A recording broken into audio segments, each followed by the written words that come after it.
बस इतना कहते हुए अपनी बात को खत्म करता हूं कि वंचित के मंच से इंसान मिलता है। यहाँ पर राम मिलता है, यहाँ रहमान मिलता है। यहाँ ना कोई हिंदू है, ना मुस्लिम है, ना सिख है, ना ईसाई।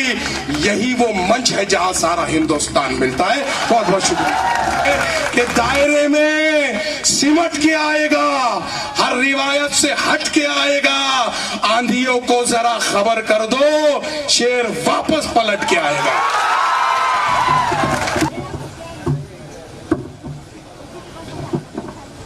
आदाब, जय भीम। मंच पर बैठे हुए वंचित बहुजन अघाड़ी के अधिकृत उम्मीदवार आदरणीय क्षमाबाई ताई, साथ ही साथ सुजाता अम्बेडकर, वंचित बहुजन अघाड़ी के तमाम कार्यकर्ता, हम यकीनन बहुत लेट है और आप तमाम लोग बहुत टाइम से जो है तो इंतजार कर रहे हैं। शमीबा ताई से कंटिन्यू फोन के जरिए हम लोग बात कर रहे थे। खैर, इलेक्शन का दौर है और इलेक्शन के टाइम पर वंचित बहुजन अघाड़ी ने इस महाराष्ट्र में नया इतिहास बनाते हुए, जो महाराष्ट्र कई सालों से अलग अलग पार्टियों का गहवारा रहा, उस पार्टियों ने कभी भी जिनके बारे में नहीं सोचा, उनके बारे में सोचने वाली पार्टी वंचित बहुजन अघाड़ी है। और एक नया इतिहास गढ़ना किसको कहते हैं, ये आदरणीय प्रकाश अंबेडकर साहब ने शमीबा ताई को टिकट देके पूरे महाराष्ट्र को बताया कि इतिहास इसको कहते हैं।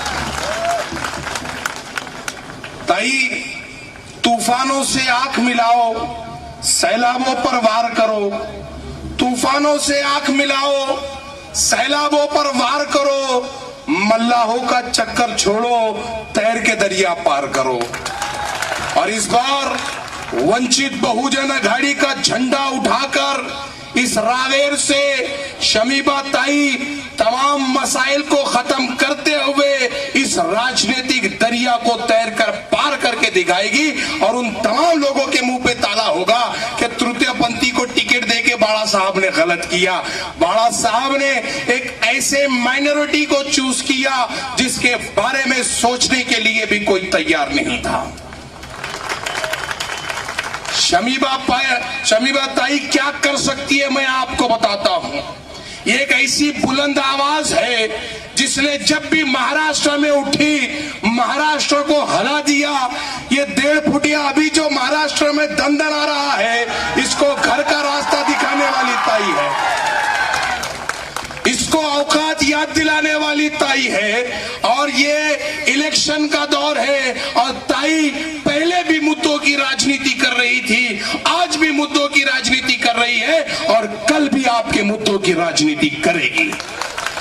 अगर किसी को शक है तो वो आकर देखे और पूछे वंचित बहुजन अघाड़ी से कि तुम धर्म की राजनीति के चक्कर में क्यों नहीं जाते, तुम मुद्दों की राजनीति करते कैसा हो। हम इसलिए मुद्दों की राजनीति करते हैं क्योंकि हमारे पास मुद्दों की राजनीति करने वाली विचारधारा है। हम अम्बेडकरवादी है, हम संविधानवादी है, हम एकता और अखंडतावादी है।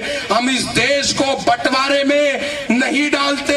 मैं जिस पक्ष की जानिब से, जिस पार्टी की जानिब से आज पूरे महाराष्ट्र में आदरणीय सुजाता अम्बेडकर के नेतृत्व में घूम रहा हूं, वजह यह है कि आदरणीय प्रकाश अंबेडकर साहब ने जब भी जबान खोली है, मजलूमों मजबूरों के हक में खोली है। रावेर के मुसलमानों से कहना चाहता हूं कि हजरत मोहम्मद सल्लल्लाहु अलैहि वसल्लम की शान में गुस्ताखी हुई, तमाम पक्ष खामोश थे, किसी की जुर्रत नहीं हुई कि वो कुछ बोले। लेकिन आदरणीय प्रकाश अंबेडकर साहब थे।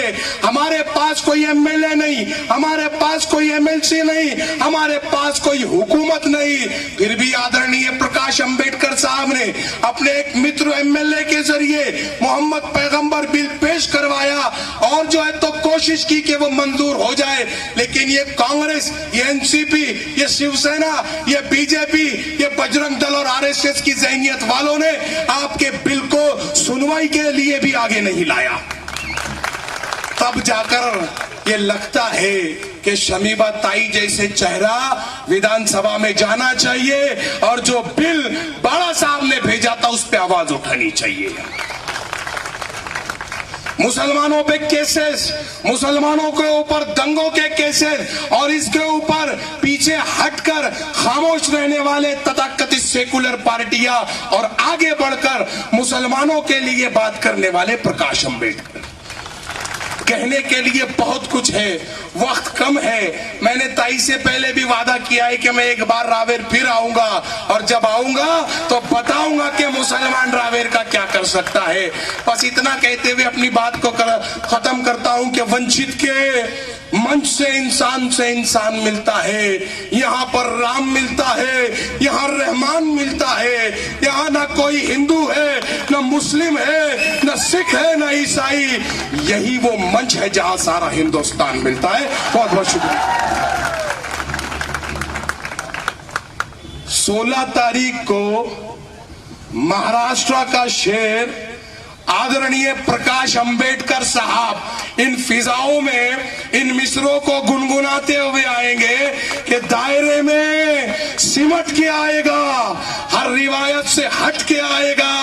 आंधियों को जरा खबर कर दो, शेर वापस पलट के आएगा।